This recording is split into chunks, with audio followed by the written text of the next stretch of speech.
ಇವತ್ತು ಬೆಳಗ್ಗೆ ನಾನು ನನ್ನ ಫ್ರೆಂಡ್ಸ್ ಎಲ್ಲ ನಮ್ಮ ಬಳೆ ತೋಟದ ಹತ್ರ ಹೋಗಿದ್ರೆ, ಯಾಕಂತಂದ್ರೆ ಇವತ್ತು ಬಳೆಗೊಲೆ ಕಟ್ ಮಾಡಕ ಕೆಲಸದವ್ರು ಬಂದಿದ್ರು. ಇದು ಬಂದು ಮೇಲಿನ ತುಂಡು, ಇದು ಬಂದು ಕೆಳಗಿನ ತುಂಡು. ಕೆಳಗಿನ ತುಂಡಾಗ ಕಟ್ ಮಾಡಬೇಕಾಗಿರೋದು, ಮೇಲಿನ ತುಂಡಾಗ ಇನ್ನ 2 ತಿಂಗಳು 3 ತಿಂಗಳು ಬೇಕು. ಮೊನ್ನೆ ವಿಡಿಯೋದಲ್ಲಿ ಹೇಳಿದ್ದೀನಿ, ಎಲ್ಲ 2 ತಿಂಗಳು 3 ತಿಂಗಳು ಡಿಫ್ರೆನ್ಸ್ ಮಾಡಿ ಊತಿರೋದು ಬಳೆ ಗಿಡನಂತ. ಸರಿ ಮುಟ್ಟಿದ್ದು ಈ ಕಡೆ ಯಾವ್ದು ಬರ್ತೈತೆ ಅದನ್ನೆಲ್ಲ ಕಟ್ ಮಾಡ್ಬಿಟ್ಟು ಸಲಗಲ್ದಾಗ ಇಕ್ಕಿದ್ರು. ಅಲ್ಲಿ ನನ್ನ ಫ್ರೆಂಡ್ಸ್ಗ ಒಂದು ಗೊಲೆ ಕಂಡ್ಬಿತ್ತು. ಇದು ಎಷ್ಟು ಕೆಜಿ ಬರ್ತದಂದ್ರೆ ಮಿನಿಮಮ್ 55 ಕೆಜಿ ಬರ್ಬೋದು. ಹೆಂಗಪ್ಪ ಹೇಳ್ತಿ ಅಂತಂದ್ರೆ ನಾವು ತೂಕ ಮಾಡಿದ್ರಿ, ಅದರಿಂದ ಹೇಳ್ತಾ ಇರೋದು.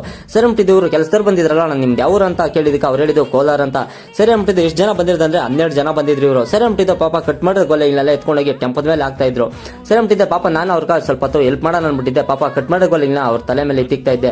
ಎತ್ತಿಕ್ಬೇಕಾದ್ರೆ ಈ ಕಡೆ ಪಾಪ ನನ್ನ ಫ್ರೆಂಡ್ಸ್ ಇಟ್ಕೊಳ್ಳೋಣ, ನಮ್ಕೊಂದೊಂದು ಗೊಲೆ ಎತ್ತಿಕೋಣ, ನಾವೇ ಎತ್ಕೊಂಡು ಹೋಗ್ತೀರಾ ಅಂತಂದ್ರು. ನನ್ನ ಫ್ರೆಂಡ್ಸ್ ಬಾಳೆ ಗಿಡ ಊತಾಗ್ನಿಂದ ಕಟ್ ಮಾಡೋವರೆಗೂ ನನ್ನ ಯಾವತ್ತೂ ಕೈ ಬಿಟ್ಟಿಲ್ಲ. ಈ ತರ ಫ್ರೆಂಡ್ಸ್ ನಿಮ್ಗೆ ಯಾರ ನಿಮ್ ಬ್ಯಾಚ್ ಅಲ್ಲಿ ಇದ್ರೆ ಅವ್ರಿಗೆ ಈ ವಿಡಿಯೋನ ಶೇರ್ ಮಾಡಿ ಅಂತ ಹೇಳಕ್ ಇಷ್ಟಪಡ್ತೀನಿ. ಸರಿ ಮುಟ್ಟಿದ್ದು ಮೊನ್ನೆ ಯಾರೋ ನೀವು ಕೆಮಿಕಲ್ ನೀರು ಅಂತ ಹೇಳಿದಿರಿ ಕಮೆಂಟ್ ಬಾಕ್ಸ್ ಅಲ್ಲಿ. ದಯವಿಟ್ಟು ಯಾರು ಆ ತರ ತಿಳ್ಕೊಳಕ್ ಹೋಗ್ಬಿಟ್ಟಿದ್ದು ಶಾಂಪ್ ನೀರು, ಶಾಂಪ್ ಹಾಕ್ಬಿಟ್ಟು ಅದರ ನೀರ್ ಬಿಟ್ಟಿರೋದು. ಯಾಕಂತಂದ್ರೆ ಬಲೆ ಹಣ್ಣುನ ಮೇಲೆ ಗಲೀಜ್ ಏನಿದ್ರೆ ಅದೆಲ್ಲ ಕ್ಲೀನ್ ಆಗ್ಲಿ ಅಂದ್ಬಿಟ್ಟು ಶಾಂಪ್ ನೀರಾಗ ಅದ್ತಾ ಇರೋದು. ಸೇಮ್ ಚಿಪ್ನೆಲ್ಲ ಕೊಯ್ದ್ಬಿಟ್ಟು ಶಾಂಪ್ ನೀರಾಗ ಅದ್ಬಿಟ್ಟು ಎಲ್ಲ ಕ್ರೇಟ್ಗೆ ಪಾರ್ಸಲ್ ಮಾಡ್ತಾ ಇದ್ರು. ಪಾರ್ಸಲ್ ಎಲ್ಲ ಮಾಡಿದ್ಮೇಲೆ ಈ ಕಡೆ ಲೆಕ್ಕ ಬರ್ಕಣಕ ನಮ್ಮ ಮಂಜಣ್ಣವರು ಇದ್ರು. ಸೇಮ್ ಇವತ್ತು 12 ಟನ್ ಸಿಕ್ಕಿತ್ತು ಬಾಳೆಹಣ್ಣು. ಇದು ಎಲ್ಕಪ್ಪ ಹೋಗ್ತಾ ಇರೋದಂದ್ರೆ ಬೆಂಗಳೂರು ಮಾರ್ಕೆಟ್ ಸೇಮ್ ಟೆಂಪ ಮಾರ್ಕೆಟ್ ಕಡೆ ಹೋದ್ರೆ ನಾನು ನನ್ನ ಫ್ರೆಂಡ್ಸ್ ಬಾಳೆಗೊಳ್ಳೆ ಕಟ್ ಮಾಡಿದ್ ಖುಷಿಕ ನಾವು ಮಟನ್ ತಿನ್ನಕ್ ಬಂದ್ರೆ. ಸೇಮ್ ನಾನು ನನ್ನ ಫ್ರೆಂಡ್ಸ್ ಎಲ್ಲ ಮಟನ್ ತಿನ್ಕೊಂಡು ಟೈಮ್ ನೋಡಿದ್ರೆ ರಾತ್ರಿ 9:30 ಆಗಿತ್ತು. ಇವತ್ತು ಅಂದ ಗಂಟೆ ಏನ್ ಮಾಡ್ತಾ ಇದ್ರಿ ಅಂತ ನೀವು ಯಾರನ್ನ ಕೇಳಿದ್ರೆ ಆ ಪ್ರಶ್ನೆಗೆ ನನ್ನ ಹತ್ರ ಉತ್ತರ ಇಲ್ಲ. ಇವತ್ತಿನ ಕತೆ ಇಷ್ಟು, ನಾಳೆ ಸಿಗ್ತೀನಿ ಫ್ರೆಂಡ್ಸ್.